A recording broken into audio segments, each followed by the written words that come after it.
Mr. Mayor, are you willing to release all of those women from those non-disclosure agreements so we can hear their side of the story?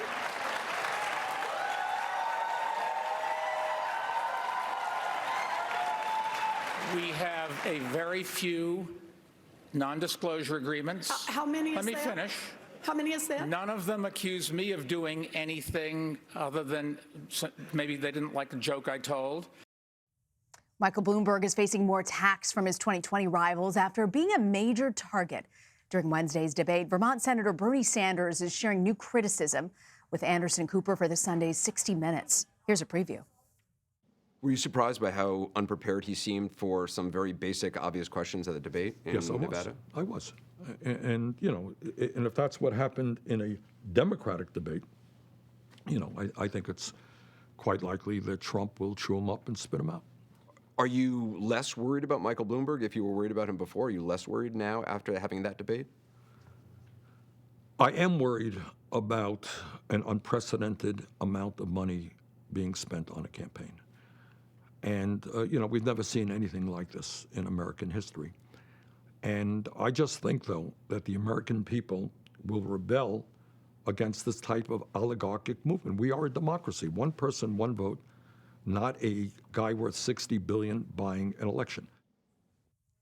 Benjamin Dixon is the host of The Benjamin Dixon Show and editor-in-chief of the Progressive Army. He's also the co-founder of the North Star, which is a relaunched version of the abolitionist newspaper that was created by Frederick Douglass, and he joins me now. So, Benjamin, you've been really a consistent critic of Michael Bloomberg's candidacy. You've also been encouraging the hashtag Bloomberg is racist.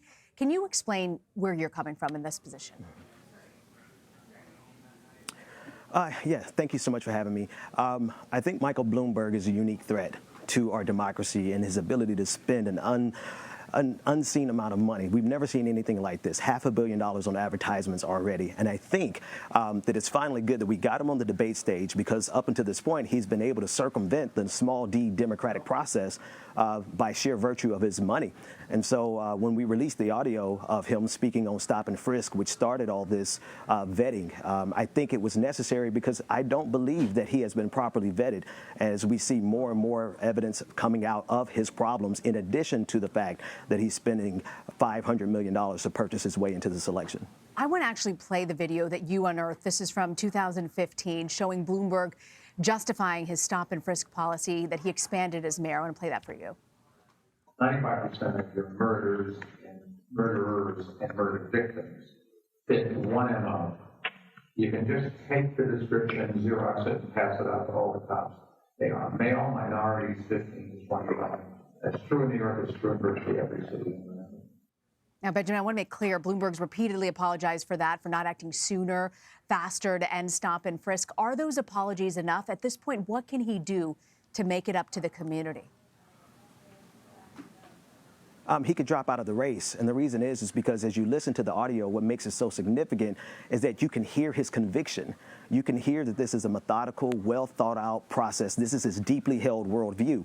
And the best way to think of it is, if his worldview with regard to stop and frisk is an ocean, his apology to date has been nothing more than a glass of water. It's woefully insufficient and is extremely opportunistic for the chances of him becoming the president of the United States. I want to turn this back to this debate and your analysis from The Guardian, where you wrote, up until the debate, that Bloomberg was, quote, an existential threat to our democracy because of his ability to purchase everything from talent to silence.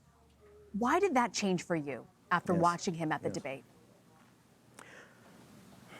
Well, because we saw the image that he made of himself. $500 million can make you look powerful. It can make you look almost omnipotent. And then when he got on stage, has nothing to do with his physical stature. It has everything to do with his presence and his lack of presence. Money can't buy character. Money can't buy integrity. And you can see money can't buy preparation. So I don't feel like he is as much of a threat, but keep in mind, he can drop another $500 million on this to convince everyone that what we saw the performance of an inept oligarch. He can use $500 million to convince us otherwise.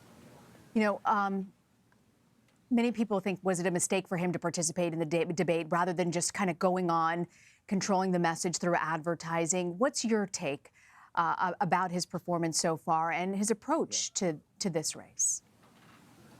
Yeah. See, that's the part that disturbs me the most, the fact that he has been able to circumvent the normal democratic process. The thing that a lot of people point to in the audio is the racism, the audio that we unearthed as a racism. What bothers me the most about the audio is his governing philosophy. When he sees a problem, he sends in the troops. He uses the force of government to suppress something that he sees as a problem. It's analogous to what he tried to do with the sugar tax. He wanted to, and we have video of that showing that he wanted to use a tax to control the behavior of poor people. And so to me, that type of governing philosophy is something that has to be interrogated by the American people and not something that he can just have an all-out air assault through advertising using $500 million to get into every aspect of people's homes with no one holding him accountable for his governing philosophy or his deeply held bigoted worldview with regard to black and brown men. Who do you believe at this point of all the Democratic candidates is the most viable and someone that you could get behind and support? Yeah, absolutely. Initially, I did my very best to support Elizabeth Warren. I wanted to keep an open mind because I supported her in 2015 with the Run, Warren, Run campaign. But today, I believe it's going to be Bernie Sanders, merely because he has the troops. He has the people who will go door to door. He has the excitement. He has the energy. He has the organizing power. And he has the determination. He has that working class grit that Michael Bloomberg did not have in that debate. And we're going to need that to go head to head against Donald Trump. Benjamin Dixon, thank you very much, Benjamin, for joining us. Pleasure's mine. Thank you for having me.